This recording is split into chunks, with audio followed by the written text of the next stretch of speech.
Bonjour à tous et bienvenue dans cette méditation biblique que vous retrouvez comme d'habitude sur YouTube mais désormais également sur les plateformes de streaming en version audio. On va continuer notre parcours dans l'évangile de Luc et on arrive aujourd'hui à Luc 18, versets 18 à 30 que je vous invite à lire ensemble. Alors un notable lui demanda : « Bon maître, que dois-je faire pour obtenir la vie éternelle ?» « Pourquoi m'appelles-tu bon ?» lui répondit Jésus. « Personne n'est bon sinon Dieu seul. Tu connais les commandements. Ne commets pas d'adultère, ne commets pas de meurtre, ne commets pas de vol, ne porte pas de faux témoignages, honore ton père et ta mère. » « Tout cela, lui répondit l'homme, je l'ai appliqué depuis ma jeunesse. » À ces mots, Jésus lui dit : « Il te reste encore une chose à faire. Vends tout ce que tu possèdes, distribue le produit de la vente aux pauvres, et tu auras un trésor au ciel. Puis viens et suis-moi. » Quand l'autre entendit cela, il fut profondément attristé car il était très riche. En le voyant ainsi abattu, Jésus dit : « Qu'il est difficile à ceux qui ont des richesses d'entrer dans le royaume de Dieu. Il est plus facile à un chameau de passer par le trou d'une aiguille qu'à un riche d'entrer dans le royaume de Dieu. » Les auditeurs s'écrièrent : « Mais alors, qui peut être sauvé ?» Jésus leur répondit : « Ce qui est impossible aux hommes est possible à Dieu. » Pierre lui dit alors : « Nous avons laissé tout ce que nous avions pour te suivre. » Jésus leur dit : « Vraiment, je vous l'assure, si quelqu'un quitte, à cause du royaume de Dieu, sa maison, sa femme, ses frères, ses parents ou ses enfants, il recevra plus en retour dès à présent et dans le monde à venir, la vie éternelle. » Le texte que l'on vient de lire et sur lequel on se penche aujourd'hui, c'est un texte qui aborde une question qui est un petit peu taboue dans notre culture française, c'est l'argent. C'est intéressant de voir que, en fait, cette question, ce thème, n'est pas abordé par le notable qui vient poser une question à Jésus. Lui, ce qui l'intéresse, en fait, c'est de savoir ce qu'il doit faire pour obtenir la vie éternelle. Et il est sûrement à des lieux de penser que ça va avoir un lien quelconque avec ses richesses. D'ailleurs, dans un premier temps, Jésus non plus ne l'emmène pas sur ce sujet-là. Il le ramène simplement au commandement de la loi donnée par Dieu.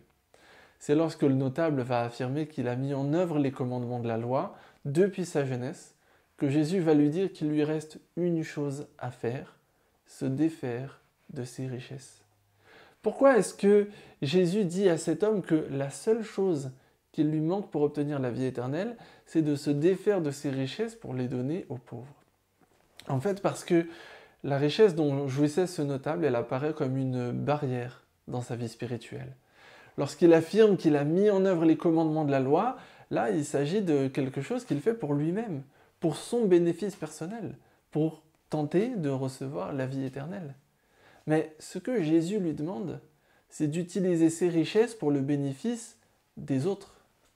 Et malheureusement, ça, il s'en montre incapable et il s'en va profondément attristé, comme nous le dit le texte. Et voilà ce qui va également pousser Jésus à dire qu'il est aussi difficile à un riche d'entrer dans le royaume de Dieu qu'à un chameau de passer par le trou d'une aiguille. Dit comme ça paraît vraiment impossible.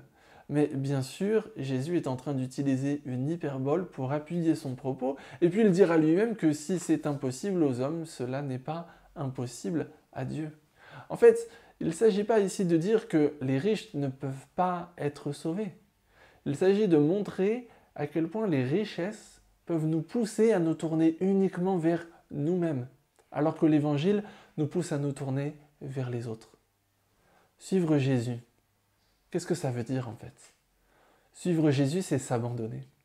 S'abandonner à lui et s'abandonner soi-même, en reconnaissant que nous ne sommes pas plus importants que les autres, que nous ne devons pas nous tourner uniquement vers nous-mêmes, mais surtout vers les autres.